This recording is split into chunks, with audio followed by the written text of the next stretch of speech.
अरशद भाई, आप जैसे कि मान लीजिए भाजपा के पुराने वरिष्ठ और कार्यकर्ता हैं और आपके टाउन एरिया कायमगंज से एक नया मामला निकला था, विपक्ष की ओर से निकला था वोट जिहाद। आखिर ये वोट जिहाद क्या है? मैं समाजसेवी डॉक्टर अरशद मंसूरी आपके चैनल का हार्दिक स्वागत करता हूं, जिन्होंने मुझे अपनी बात रखने का अवसर दिया है।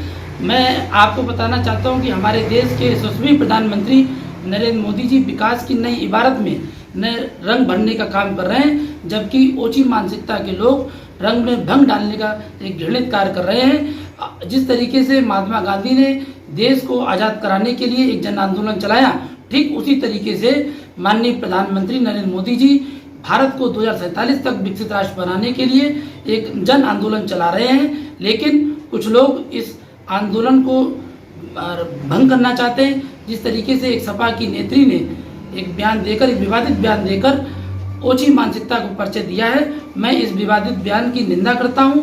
और उन्होंने हमने लव जिहाद का शब्द सुना, हमने लैंड जिहाद का शब्द सुना, लेकिन पहली बार एक नए शब्द का आविष्कार इस सपा नेत्री ने किया है, वोट जिहाद। इससे पहले आप गूगल में भी सर्च करके देखिए, कभी भी वोट जिहाद का कोई चर्चा नहीं हुई, लेकिन एक नए शब्द की खोज इस सपा नेत्री ने की है। इससे पता चलता है कि समाजवादी पार्टी में एक बौखलाहट है और हार की चिंता उनको सता रही है। इसीलिए उन्होंने वोट जिहाद देकर समाज को गुमराह करने का काम किया, हिंदू मुस्लिम एकता को खंडित करने का काम किया।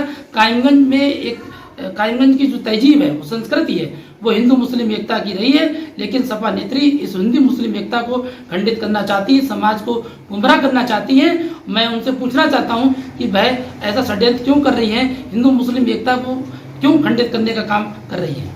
अच्छा, जैसे मान लीजिए आप भी मुसलमान हैं और उसी मीटिंग में एक आवाज़ और उठी थी कि मुकेश राजपूत की जिन लोगों ने मुसलमानों ने मीटिंग करवाई है या बैठक करवाई है, उनका हुक्का पानी बंद करने की। तो आप भी मुसलमान हैं, आप तो भारतीय जनता पार्टी के कार्यकर्ता हैं, क्या आपका भी हुक्का पानी बंद होगा? देखिए, हम लोग हिंदू मुस्लिम एकता के साथ में हमेशा रहे हैं। आप देखिए, ईद पर हम हिंदू भाइयों को समय खिलाने का काम करते हैं, दीपावली पर उनकी मिठाई खाने जाते हैं। मैं खुद अपनी हिंदू बहनों से राखी बंधवाता हूं। तो क्या मैं सपा नेत्री से पूछना चाहता हूं, क्या सपा नेत्री हमारा भी हुक्का पानी बंद कराना चाहती है? क्योंकि मुसलमान किसी का दिया हुआ नहीं खा रहा है, तो इसलिए मुसलमान का हुक्का पानी बंद कराने की इनकी हैसियत नहीं है। लेकिन चूंकि ये एक राजनीतिक लाभ लेने के लिए मुसलमानों का हुक्का पानी बंद करके तुष्टीकरण की राजनीति कर रहे हैं। मुसलमान अब जागरूक हो चुका है, धीरे धीरे शिक्षित भी हो रहा है। अब मुसलमान किसी पार्टी का पिछलग्गू बनने का कार्य नहीं करेगा, बल्कि मुसलमान अपनी राजनीतिक हिस्सेदारी मांगने का काम इन दलों से करेगा।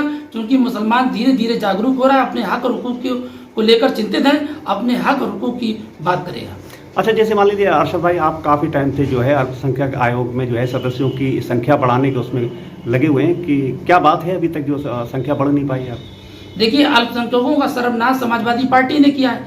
यही कारण है कि जब अखिलेश यादव की सरकार थी, तो उस टाइम अल्पसंख्यक आयोग में सदस्यों की संख्या 17 से 25 करने की बजाय आजम खान साहब ने सदस्यों की संख्या 25 से घटाकर 8 कर दी और उपाध्यक्ष के 2 पदों को भी समाप्त कर दिया। इससे ये साबित होता है कि समाजवादी पार्टी अल्पसंख्यक हितैषी होने का दिखावा करती है, लेकिन अल्पसंख्यकों का भला नहीं होने देना चाह रही। यही कारण है कि अन्य आयोगों में, जिस तरीके से महिला आयोग में 25 पद हैं, पिछड़ा वर्ग आयोग में 25 पद हैं, अनुसूचित जाति आयोग में भी सदस्यों के 25 पद हैं, लेकिन दुर्भाग्य की बात यह है, समाजवादी पार्टी की सरकार में अल्पसंख्यक आयोग में सदस्यों की संख्या 25 से घटाकर 8 कर दी गई और उपाध्यक्ष के 2 पदों को समाप्त कर दिया गया। मैं अपनी सरकार से भी मांग करता हूं कि सामाजिक समानता और समरसता का व्यवहार करते हुए सदस्यों की संख्या 8 से बढ़ाकर 25 कर दी जाए और उपाध्यक्ष के 2 पदों का सृजन किया जाए, जिससे कि अल्पसंख्यक समाज भी अपने हक और हुकूक के लिए अपनी मांग कर सके। अल्पसंख्यक समाज भी देश की एक समान विचारधारा में जुड़कर देश के विकास में अपना योगदान सुनिश्चित कर सके।